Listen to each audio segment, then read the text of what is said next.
Yo, it is review time, and I saw something kind of awesome, kind of not, but super awesome. Assassin's Creed. You are now watching Unapologetic Filmmaking and Dope. All right, then. So now we're gonna go ahead and jump into this review time. Review time. Okay, so check this out, right? Of course, I didn't see the movie. Mm-hmm. Matter of fact, I didn't even know that it was a movie to be seen. Hate a moment. But you know, Omari Matlock, he went to see a movie. Tell him about this movie. Listen.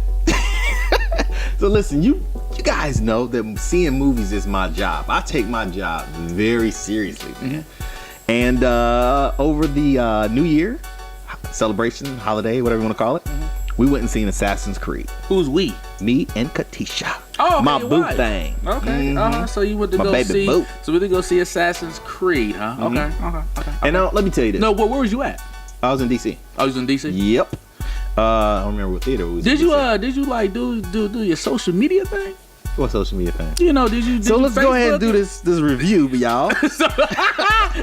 Hey, you know what's funny about that thing? Because that means literally when I was like, hey, how I found out you went to go see the movie, I guess you was like, I'm not posting this time. Look, man, I was on vacation. That was a vacation, which means that I wasn't supposed to be doing no reviews, even though I was reviewing all the food spots that I was at.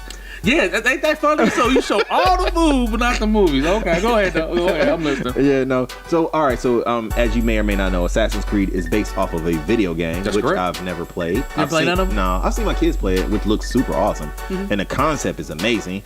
So I think I went into it a little ignorant, like I didn't know exactly what it was going to be about. I mean, I knew based off of the trailer, but I didn't know all the ins and outs. Yeah, of the history of all the type of stuff. Okay. And let me say, like, this movie, I think it was a low budget movie. But it really? Was, yeah. It was a low budget? I think it was low budget. Okay. But not low budget in a bad way. Like, you know, I just don't think that their budget was that large. But it was impressive, man. Like, I felt like I think that if they would have had a little bit more money and been able to go a little bit further story wise, that it would have been a little bit more like grandioso. I think that's the word, grandioso. So the budget, I just typed it up real quick, was $125 million. Damn, that's not low budget. Okay. Well, I guess for what they was trying to do. I will say, I will just say this though, right? Hollywood's low budget isn't our low budget as independent filmmakers. Right. With that being said, though, 125. I mean, you figure what on average now? What I mean, a normal big movie is what, at least 250, 300 now. Right. Yeah. I mean, yeah, they're soaring. You know what I mean? Right. So yeah, 250. So it's like it's 125. It may you may be right in some cases. Yeah. But go ahead though. Well, no, I mean, I just based off of watching it, I felt like it just felt a little low budget to me. But I thought the story was impressive. The actors were amazing.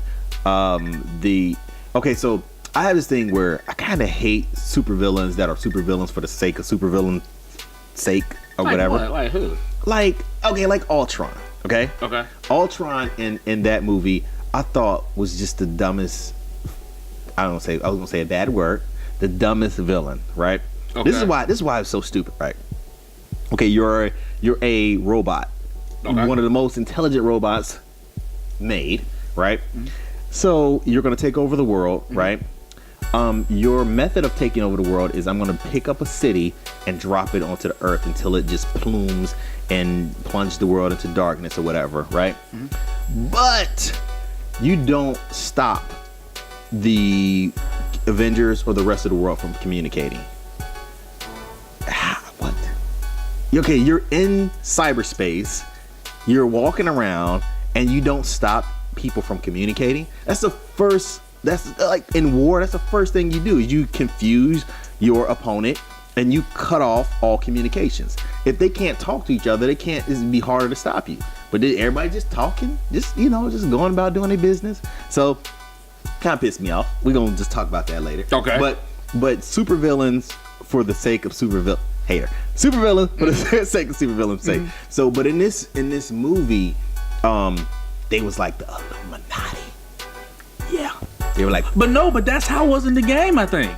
I don't know. I mean, in the games, right. it's the Knights Templars and stuff like so that. It was that. It was all that stuff.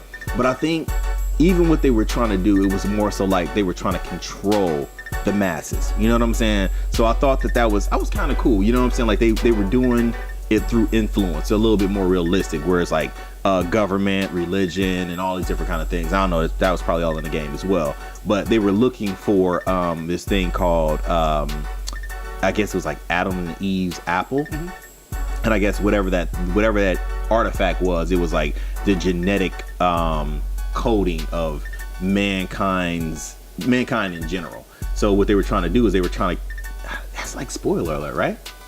Is this spoiler alert? Believe so. Spoiler alert. So, okay. Me personally, I feel like all review times, literally, it kind of a spoiler. Okay, good, because I'm going to go with his spoiler. So, the coolest thing was, in this Adam's or Eve's or whatever, it was basically this genetic code to tell you how man is able to make choices, right? Like our whole genetic breakdown. And part of that was our genetic makeup to make choices, to have free will, basically. So what they're trying to do literally is no different from what in the Bible, because the apple itself is supposed to be from the tree of knowledge. Right. So technically speaking, it's the actual DNA of knowledge. Right. Well, the freedom of making choices, like the same difference. So basically, what they were saying was, you get this device or you get this apple or artifact, you can take away people's choice.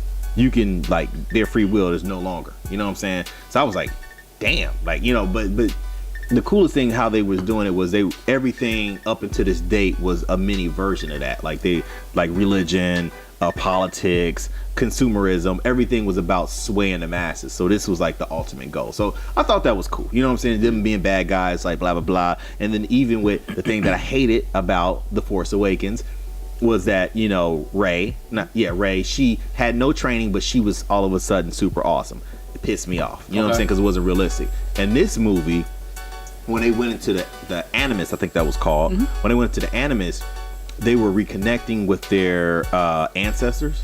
So as they connect with their ancestors, they were kind of living out their whole whatever. So it kind of trained them in a sense. So even in the movie, they were showing that this guy went from a nobody or regular criminal, whatever, to being able to learn how to be an assassin, which I thought that was dope as shit. You know what I'm saying? So I was like, all right. So it was just some key things that, like, sometimes I see in stories and I'm like, come on, dude, that's completely unrealistic. You know what I'm saying? They were kind of tackling those things.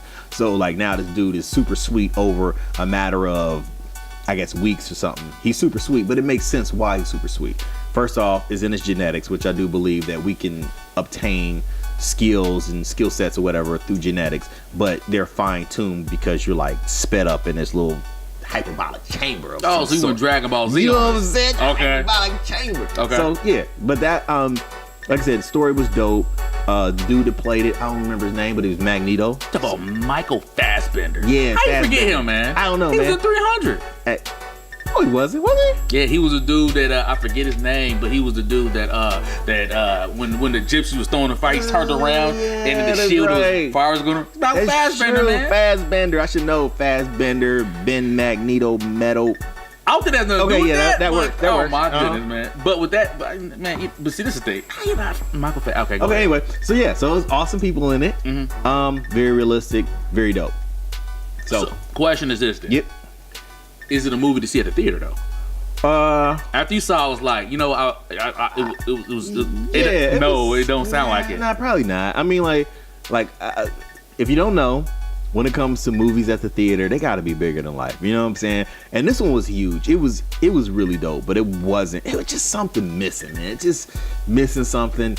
And I would say I would be perfectly fine watching it on my big screen TV with my surround sound. Okay. Well, you rate it? I give it about a B. About a B? About a B. You know what I'm saying? Like a B minus. B really? Minus. Yeah, because it was so close that it was just like, why ain't it going there? So yeah, that's it. It must be B minus.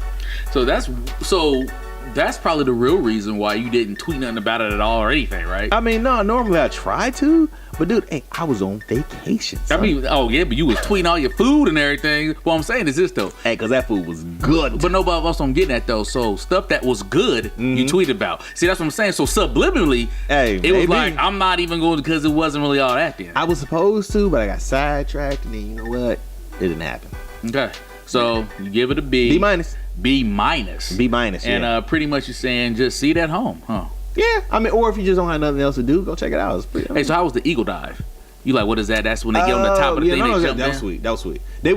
They were doing some of that super ignorant, crazy stuff that's be in a video game where it's like, dude, that's just not going. But they built it up to a point where you believed it. You know what I'm saying? So you know the eagle that he did that dude had to do for real, right? That was the gymnast I was saying. Oh yeah, you were telling me about that. Yeah, so like crazy. So I saw the video of him doing or whatever, and they showed it's actually on his YouTube page or whatever, and they show like the different heights he kept going up, whatever, and it was something crazy, like I don't know, like 60 something.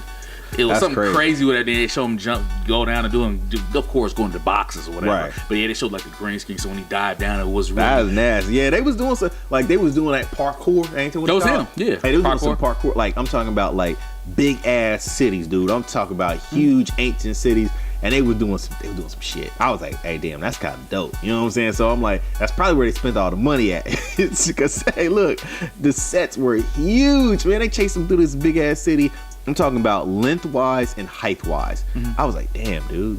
Hey, they was doing it. I might go see it again. Maybe I might give it like, you know what I'm saying? Like no, you wait to go to the Dollar Saver Theater or something. Nah, I ain't gonna do that. That's disrespectful, man. I mean, you already seen it once. I mean, what else can you say? You know why the Dollar Savers is so trash? Why is that? It's not because of the picture. It's because of the sound. The mugs sound like Walkman headphones, but plugged into one of them little, at-home terrible surround sound systems. I understand. We already had a surround sound talk, so yeah. You can catch that on on the podcast. But what episode was that? Episode 10. Oh, you knew? Okay. Oh, I know. I thought I was gonna get him. Nah, you didn't get me, man. I was gonna get him. Episode 10, man.